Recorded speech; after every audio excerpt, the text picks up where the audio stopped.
Hey guys, Brad Gilmore here. Want to give a big shout out to our title sponsor, Walker Texas Lawyer. If you or a loved one have been injured in an accident, whether that be a car, truck, motorcycle accident, or some kind of other issue, hit up Walker Texas Lawyer at 713-552-1117 or walkertexaslawyer.com.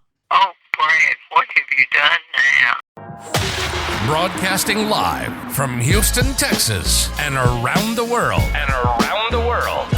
TV host, best-selling author, and radio personality Brad Gilmore brings you a collection of conversations with stars from movies. Matthew McConaughey. Brad Gilmore. Mark Wahlberg. Hey, how are you? The legendary Mr. Christopher Lloyd. Christopher, how are we doing? I'm doing good. Great introduction. Jessica Alba and Lizzie Mathis. Ladies, thank you so much for joining me. Thank you. Kevin Costner joins us. Thank you so much. Thank you. Television. Jimmy Fallon joins us this morning. Jimmy, how you doing, my friend? Good morning. Thank you so much, Brad, for having me. I appreciate this, bud. Kelly Ripa. Brad, thank you for having me. Comedy. Jay Leno joins us. Jay, how you doing? Hey, Brad, what's going on? Chris Tucker is in the building. Chris Tucker, good morning to you. Hey, Brad, and good morning to you. How are you? George Lopez joins us right now. George, how are you doing, sir? Good morning. Music. Lola Monroe. Thank you. Thank you for having me. The legendary frontman of AC/DC, Brian Johnson, joins us right now. Brian, how you doing? Good morning, Brad. What lovely to talk. You me funny lad. Megan Trainor. Thank you so much, Brad. You're awesome. Chloe Bailey joins us. I appreciate the time. Appreciate you. And more.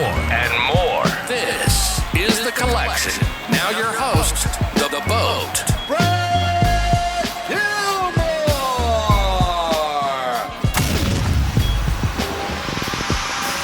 Yeah, Brad Gilmore with ESPN Radio. Joe, thank you so much for taking the time, man. Congrats on all the success of F1.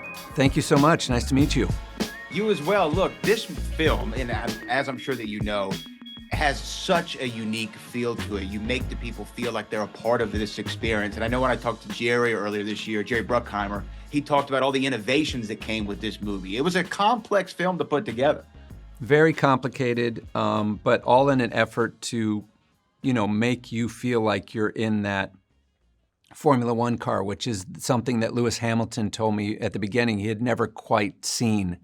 No one had ever captured what it really feels like. So that was the bar that kind of Lewis set for us, and one that, I thought about every single day. And so what was like the biggest, if you had to say here's was the one challenge, of course, making it feel like you're actually in the F1 car, but from a technical standpoint, what was that one big hurdle you had to leap over? I think the biggest hurdle was the camera system that we needed to shoot this film did not exist. We had to invent it. So we spent about a year working very closely with Sony and with Apple to develop basically two brand new camera systems that were small and light enough, but still gave an IMAX quality image. And we integrated those cameras into the race cars that we made for this film. So it was all a huge engineering and technical exercise to really capture the experience of Brad and Damson actually driving these cars on real tracks during real race weekends. And to get it all to work in that very short window of time we had to shoot it was a huge challenge. That's what I was going to ask you, having such a tight window. As a director, you want all the time in the world, obviously. Yep. And, that's not a luxury that we always have. But to have that tight of a window, you had to be sweating bullets just a little bit. Oh, yeah. Sometimes it would be just a few minutes. And I would tell the actors, we might have 2 takes, 3 takes. There were a couple things where we only had 1 take. And whatever we got was going in the movie. So, I had a great crew and obviously an incredible cast that in those moments of extreme pressure were able to kind of deliver incredible performances.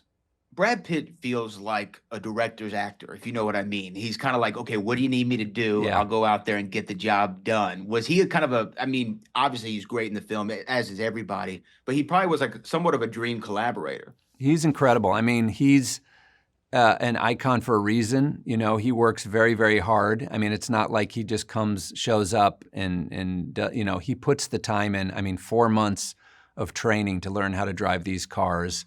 He was involved in every script meeting, line by line, sitting with Lewis, going through every technical detail. And yeah, when it's time to call action, he was born to play Sonny Hayes, and just embodied this character, and his performance is, I'm just so proud of what he did on this film and how he worked with everyone else. He's an icon for a reason. Yeah, and again, going back to the technical aspects of the film, which is so fascinating to me, that how y'all pulled this off and made it feel the way that you did. I mean, there's so many times where I'm sure it'd be easy to CGI and green screen, but doing things practically as a filmmaker has to be so much more satisfying to be able to see the finished product and go, we were actually there. It is, and I truly believe the audience feels it and appreciates it. You know, we learned that on Top Gun Maverick, where we shot, you know, the actors in real planes, and so I believe that going to the effort of shooting at a real Grand Prix was going to be worth it. And the energy, the crowd, having the other drivers in their cars there next to us, you know, that's something you couldn't fake. It was awesome. Well, you know what? I'm glad that everybody's going to get to check this out on Apple TV. And if they saw it in theaters, they got a great experience. Joe, I really appreciate the time today, man. Thanks so much. Appreciate it. You have a good one. You too.